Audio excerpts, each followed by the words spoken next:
जय श्री कृष्ण।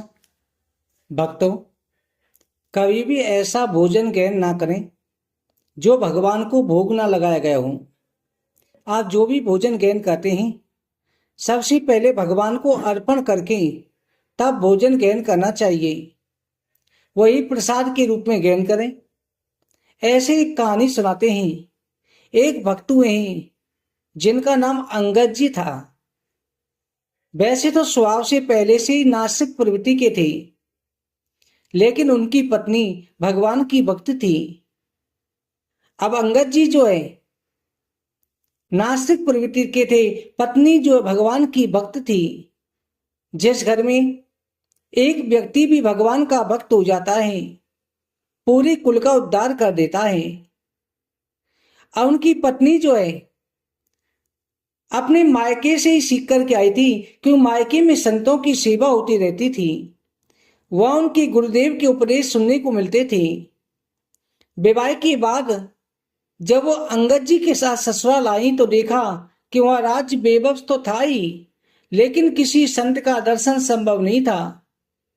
किसी संत का आना जाना, ना भगवत चर्चा होती थी, ना ही सत्संग। अब तो रानी बहुत व्याकुल हो गई।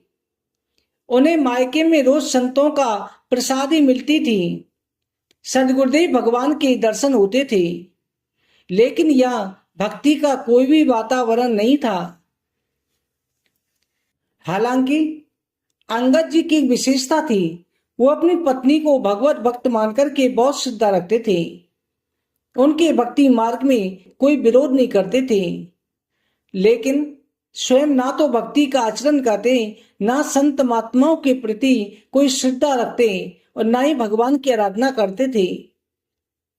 काफी दिनों तक संतों का दर्शन न होने के कारण रानी अत्यंत व्याकुल हो गई। उन्होंने अपने मायके में पत्र लिखकर की प्रार्थना करी, सदगुरुदेव भगवान से निवेदन करें, कृपा करके एक बार यहाँ पधारें और दर्शन दें, क्योंकि मैं यहाँ से बाहर नहीं जा सकती और मेरे पति संतों की प्रति श्रद्धावान नहीं है। जब मायके में ये पत्र पहुंचा, परवा ने गुरुदेव से प्रार्थना करी। वो तो करुणा में होने के कारण आने के लिए सहमत हो गई। गुरुदेव के आगमन से रानी अत्यंत हर्षित हो गई। उन्होंने चरणामृत ग्रहण किया, आरती उतारी, भोग अर्पित किया और गुरुदेव को आसन पर बिठा करके विराजमान किया। फिर वो धीरे धीरे उनके चरण दबाने लगी। इतने में अंगद जी वहां गए। अपनी रानी को किसी संत के चरण पकड़े हुए देखा। ये दृश्य देखकर की क्रोधित हो गई। संत भगवान से बिगड़ने लगे। रानी की तो होश उड़ गई। इनकी प्रार्थना के बाद गुरुदेव स्वयं पधारे थे। अब उनके पति उनका अपमान कर रहे हैं, लेकिन गुरुदेव ने रानी की ओर देखकर शांत रहने का संकेत दिया। फिर उठे और वहां से चली गई। रानी ने दृढ़ प्रतिज्ञा करते हुए कहा, अब मैं अपना जीवन नहीं रखूंगी जहां पर मेरे गुरुदेव भगवान का अपमान हो गया। ना तो मैं तुम्हारा स्पर्श करूंगी और ना ही तुमसे वार्तालाप करूंगी, ना ही तुम्हारे घर का अन्न जल ग्रहण करूंगी। मैं अपने शरीर को नष्ट कर दूंगी, क्योंकि मेरे बुलाने से मेरे गुरुदेव का यहाँ पर आकर के अपमान हुआ है। अंगद जी अपनी पत्नी पर अत्यंत आसक्त थे। उनकी प्रतिज्ञा सुनकर उनका हृदय व्याकुल उठा। उन्होंने भी अन्न जल का त्याग कर दिया। कई दिन बीत गए। वो अपनी पत्नी के चरण पकड़ कर के बोले, तुम जानती हो मैं तुम्हारे बिना जी नहीं सकता। कृपा बताओ तुम्हें कैसे प्रसन्न कर सकता हूं। रानी ने कहा कि स्वामी, यदि तुम सच में मुझे प्रसन्न करना चाहते हो तो हमारे गुरुदेव भगवान के चरण पकड़कर उनसे क्षमा याचना करो। उन्हें मनाकर के वापस लाओ, या आकर के उन्हें भोग लगवाओ। यदि वो भोजन ग्रहण कर लेवे, उनका प्रसाद पाएंगे, फिर हमारी दिनचर्या पहले की समान हो जाएगी। अंगद जी भक्ति भाव से नहीं बल्कि अपनी पत्नी के प्रति आसक्ति के कारण उनके गुरुदेव के पास गए। उन्होंने चरण पकड़कर की क्षमा मांगी। संतों का स्वभाव ही करुणा में होता है। कितनी भी बार कोई अपमान करे, लेकिन जब कोई सच्चे हृदय से दंडवत करता है, वो सहज कृपा कर देते हैं। गुरुदेव उनके साथ जाने के लिए मान गए। दोनों ने मिलकर के चरण धोए, भोग लगाया, फिर चरणामृत ग्रहण किया। हालांकि अंगद जी ये सब भक्ति से नहीं बल्कि अपनी पत्नी को प्रसन्न करने के लिए कर रहे थे, लेकिन जैसे ही गुरुदेव का चरणामृत ग्रहण किया उनके हृदय में पश्चाताप होने लगा। वो सोचने लगे मैं कितना नास्तिक रहा, संतों के प्रति कितनी दुर्भावना रखता था, और देखो ये संत कितने कृपालु हैं।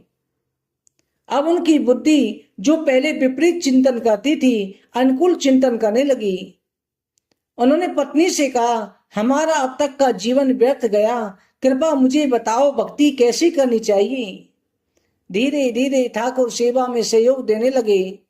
अब बिना भोग लगाए कुछ भी ग्रहण नहीं करते थे।